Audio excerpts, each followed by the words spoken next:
ಕೆಂಡ ಸಂಪಿಗೆ ನಮ್ಮ ಕೆಂಡ ಸಂಪಿಗೆ. ನನ್ನ ತಮ್ಮನ ವಹಿಸ್ಕಣೋ ನಿನಗೆ. ನಿನ್ನ ನೋಡ್ತಾ ಇದ್ರೆ ಅವನೇ ನೆನಪಾಗ್ತಾನೆ. ಜೀವನ ತುಂಬಾ ಅಮೂಲ್ಯವಾದದ್ದು ಸುಭಾಷ್. ಅದನ್ನ ಕಳ್ಕೋಬೇಡ, ಹೀಗೆ ಹಾಳು ಮಾಡ್ಕೋಬೇಡ. ಎಷ್ಟು ಸರಿ ಹೇಳಲಿ.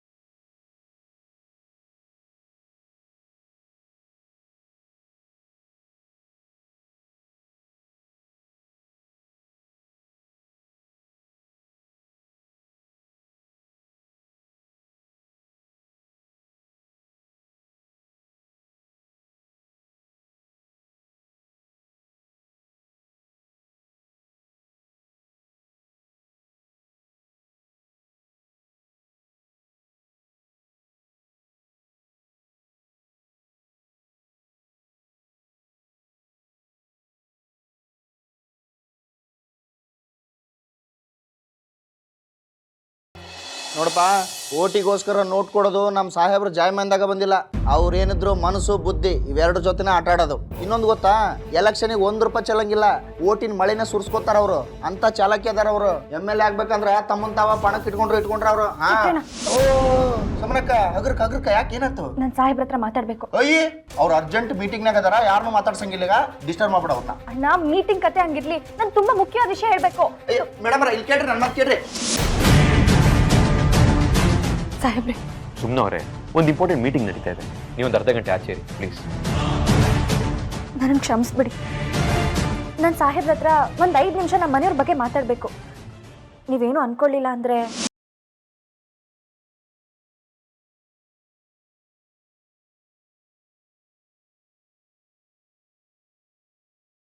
ಏನಿದು ಸುಮ್ಮನೆ ಅವರೇ, ಒಂದು ಅರ್ಧ ಗಂಟೆ ಕಾಯಕ್ಕಾಗ್ಲಿಲ್ವಾ? ಸಾಹೇಬ್ರೆ, ಅರ್ಧ ಗಂಟೆಯಿಂದ ನಾನು ನಿಮ್ಗೆ ಫೋನ್ ಮಾಡ್ತಾನೆ ಇದ್ದೀನಿ. ಯಾಕೆ ಕಟ್ ಮಾಡ್ತಿದ್ದೀರಾ?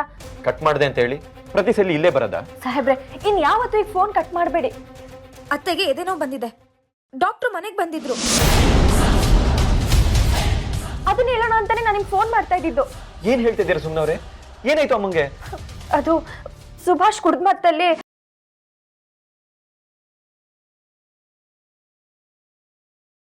ಇಷ್ಟೊಂದು ಮಿತಿ ಮೀರ್ಬಿಟ್ನ ಅವನು. ಅಮ್ಮನ ಮೇಲೇನೆ ಕೈ ಮಾಡಷ್ಟು. ಅವನ್ ಕೈ ಮುರಿದೆ ಹೋದ್ರೆ. ಸಾಹೇಬ್ರೆ, ಇದೇ ಬೇಡ ಅಂತ ಹೇಳೋದು. ಈಗ ಮನೇಲಿ ಶಾಂತಿ ಬೇಕು. ನೀವಿಬ್ರು ಕಿತ್ತಾಡ್ಕೊಂಡ್ರೆ ಅತ್ತೆಗೆ ಇನ್ನೂ ನೋವು ಕೊಟ್ಟಂಗಾಗಲ್ವಾ? ಅತ್ತೆ ಮನ್ಸಿಗೆ ನೋವಾಗ್ದಿರೋಂಗೆ ನೀವೇ ನಡ್ಕೋಬೇಕಾಗಿರೋದು. ದಯವಿಟ್ಟು ಸಮಾಧಾನದಿಂದ ಇರಿ.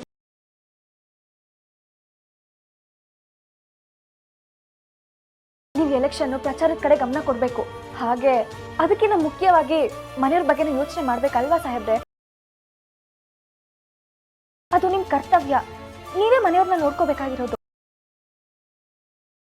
ದಯವಿಟ್ಟು ಇಲ್ಲ ಅಂದ್ರೆ ನನ್ನ ಜೊತೆ ಬನ್ನಿ. ಸುಮ್ಮನೆ ಅವ್ರೆ, ನಾನೇನ್ ಕಲ್ಲು ಅಂತ ಅಂದ್ಕೊಂಡಿದ್ದೀರಾ? ಇಷ್ಟೆಲ್ಲ ಆದ್ಮೇಲೂ ನಾನು ಇಲ್ಲೇ ಇರ್ತೀನಿ ಅಂತ ಅಂದ್ಕೊಂಡಿದ್ದೀರಾ? ಬನ್ನಿ.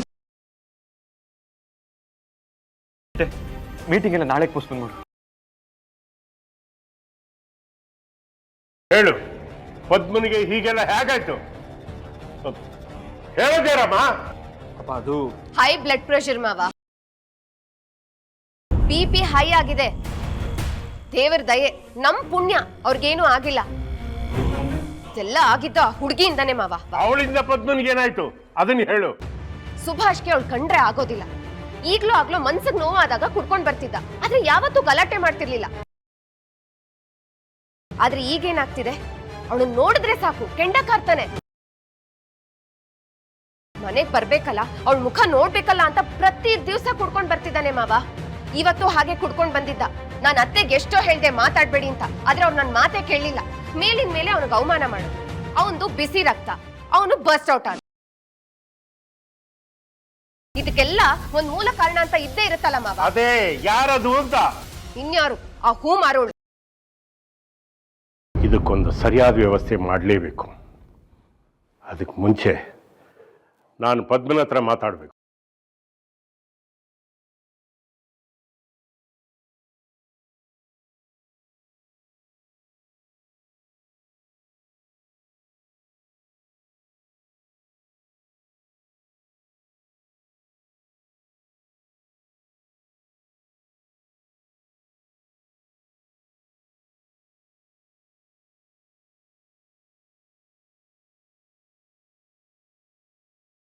ಏನೇ ಪದ್ದು ಇದು?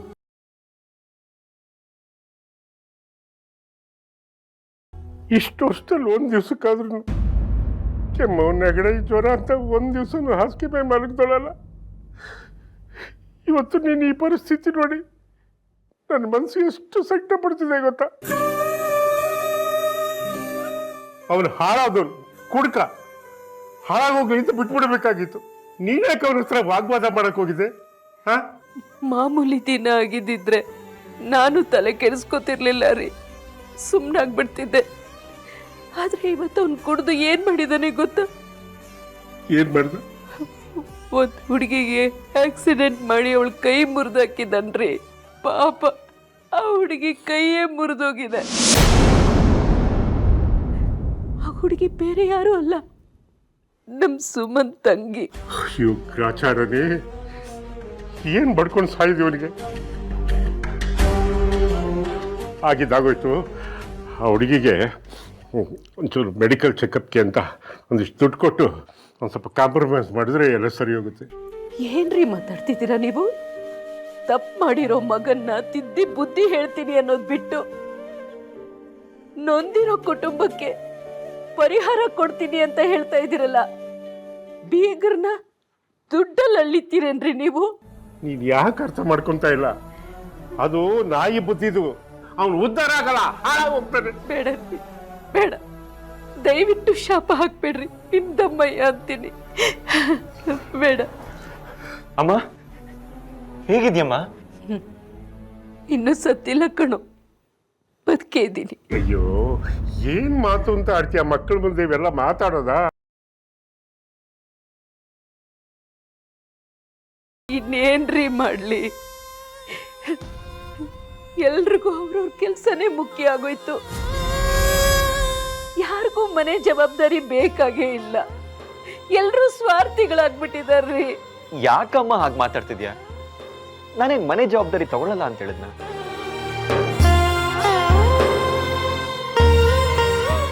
ಎಲೆಕ್ಷನ್ ಕೆಲಸ ನೆತ್ತಿ ಮೇಲಿದೆ, ಆ ಕಡೆನೂ ಗಮನ ಕೊಡ್ಬೇಕಲ್ವಾ? ಆ ಓಡಾಟದಲ್ಲಿ ಮನೆ ಕಡೆ ಗಮನ ಕೊಡಕ್ಕಾಗಿಲ್ಲ ಅಷ್ಟೇ. ನೀನ್ ಮನೆ ಕಡೆ ಜವಾಬ್ದಾರಿ ತೋರ್ಸೋ ಅಷ್ಟೊತ್ತಿಗೆ ಈ ಮನೇಲಿ ಏನೇನ್ ಅನಾಹುತ ಆಗುತ್ತೋ ಏನೋ. ಅತ್ತೆ, ನೀವೇನು ತಲೆ ಕೆಡ್ಸ್ಕೋಬೇಡಿ. ಸಾಹೇಬ್ರು ಇನ್ಮೇಲೆ ಹೋಟ್ಲಿಗೆ ಹೋಗಲ್ವಂತೆ, ಮನೇಲಿ ಇದ್ಕೊಂಡೆ ಎಲ್ಲ ಕೆಲಸ ನೋಡ್ಕೋತಾರಂತೆ.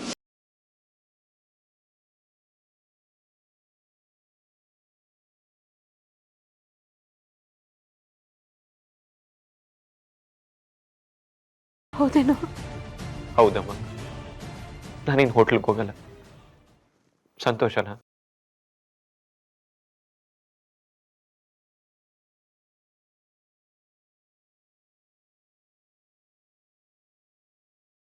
ಈಗ ಸಮಾಧಾನ ಆಯ್ತಾ ನಿನ್ಗೆ? ನಾನು ಯಾವುದೇ ಕಾರಣಕ್ಕೆ ಹೋಟ್ಲಿಗೆ ಹೋಗಲ್ಲ, ಮನೇಲಿ ಎಲ್ಲ ಕೆಲಸ ಮಾಡ್ಕೋತೀನಿ ಅಂತ ಹೇಳ್ತೇನೆ. ನೀನು ರೆಸ್ಟ್ ಆಗು, ಚಿಂತೆ ಮಾಡ್ಬೇಡ.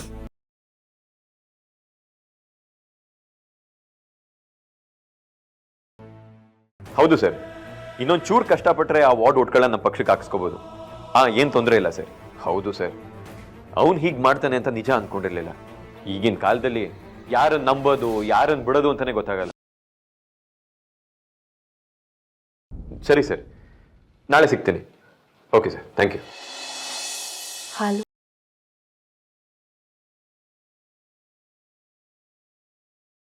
ಸಾಹೇಬ್ರೆ, ನನ್ನ ಮೇಲೆ ಏನಾದರೂ ಬೇಜಾರಾ? ಯಾಕೆ? ಏನಿಲ್ಲ, ನಿಮ್ಮ ಒಪ್ಪಿಗೆ ಇಲ್ಲದೆ ಅವ್ರ ಮುಂದೆ ಹೋಟ್ಲಿಗೆ ಹೋಗಲ್ಲ, ಮನೇಲೇ ಇರ್ತಾರೆ ಅಂತ ಹೇಳಿದ್ನಲ್ಲ, ಅದಕ್ಕೆ. 50-50. ಅಂದರೆ ಒಂದು ಗುರಿ ಇನ್ನೊಂದು ಕರ್ತವ್ಯ, ನಾನು ಎರಡನ್ನೂ ಬ್ಯಾಲೆನ್ಸ್ ಮಾಡಬೇಕು. ಆದರೆ ಈಗಿನ ಪರಿಸ್ಥಿತಿಲಿ ನಂಗೆ ನನ್ನ ಗುರಿನೇ ಮುಖ್ಯ. ಈ ಮನೆ ಜಗಳ ಸಮಸ್ಯೆಗಳಿಂದ ನಾನು ಇರಿಟೇಟ್ ಆಗೋಗಿದ್ದೀನಿ. ಇದನ್ನ ನೀವೇ ಬಗೆಹರಿಸ್ಕೊಂಡಿದ್ರೆ ಚೆನ್ನಾಗಿರ್ತಾ ಇತ್ತು. ದೊಡ್ಡದಾಗಿ ಬೆಳೆಸಬಾರ್ದು ಅನ್ನೋದು ನನ್ನ ಅನಿಸಿಕೆ. ನೀವು ಹೇಳೋದು ಸರಿನೇ ಸಾಹೇಬ್ರೆ, ಆದರೆ ತುಂಬ ಸಮಸ್ಯೆಗಳಾದಾಗ ನೀವಿಲ್ಲಿದ್ರೆ ಒಳ್ಳೇದಲ್ವಾ? ಏನು ಸುಮ್ಮನವ್ರೆ, ಮನೆ ಸಮಸ್ಯೆಗಳನ್ನ ಬಗೆಹರಿಸ ಕೂತ್ರೆ ಅಲ್ಲಿ ಎಲೆಕ್ಷನ್ ಕೆಲಸ ಯಾರು ನೋಡ್ಕೋತಾರೆ? ಇವತ್ತಲ್ಲ ನಾಳೆ ಮನೆ ಸಮಸ್ಯೆನ ಬಗೆಹರಿಸ್ಕೋಬಹುದು. ಆದರೆ ಎಲೆಕ್ಷನ್ ಒಂದ್ಸಲಿ ಮಿಸ್ ಆದ್ರೆ ಬರೋದೇ 5 ವರ್ಷ ಆದ್ಮೇಲೆ. ಅಷ್ಟರಲ್ಲಿ ಇನ್ನೊಬ್ಬ ನನ್ನ ಸೀಟಿಗೆ ಕಾಯ್ತಾ ಇರ್ತಾನೆ. ಆವಾಗ ನಂಗೆ ಸೀಟ್ ಸಿಗುತ್ತೆ ಅನ್ನೋದೇ ಡೌಟು. ಕ್ಷಮಿಸಿ ಸಾಹೇಬ್ರೆ. ಕ್ಷಮಿಸೋ ಅಂತ ತಪ್ಪು ನೀವೇನು ಮಾಡಿದ್ದೀರಾ ಸುಮ್ಮನವ್ರೆ? ನಾನು ಸ್ವಲ್ಪ ಇಕ್ಕಟ್ಟಲ್ಲಿದ್ದೀನಿ ಬಿಡಿ. ರಾಜಿ ಹೇಗಿದ್ದಾಳೆ? ಅವ್ರ ಜೊತೆ ಮಾತಾಡಿದ್ರಾ? ಚೆನ್ನಾಗಿದ್ದಾಳೆ ಸಾಹೇಬ್ರೆ, ಏನೂ ಸಮಸ್ಯೆ ಇಲ್ಲ. ಪಾಪ ಓದೋ ಹುಡುಗಿ, ಅವಳಿಗೆ ಹೀಗಾಗ್ಬಾರ್ದಿತ್ತು. ಇವ್ ನೋಡಿ ಇನ್ನ ಮನೆಗೆ ಬಂದಿಲ್ಲ. ಯಾವಾಗ ರೆಸ್ಪಾನ್ಸಿಬಿಲಿಟಿ ತಗೋತಾನೋ. ಮನೆಗೆ ಬಂದಿದ್ದಿದ್ರೆ. ಸಾಹೇಬ್ರೆ, ನೀವು ಜಗಳ ಮಾಡಲ್ಲ ಅಂತ ಹೇಳಿದ್ರಿ.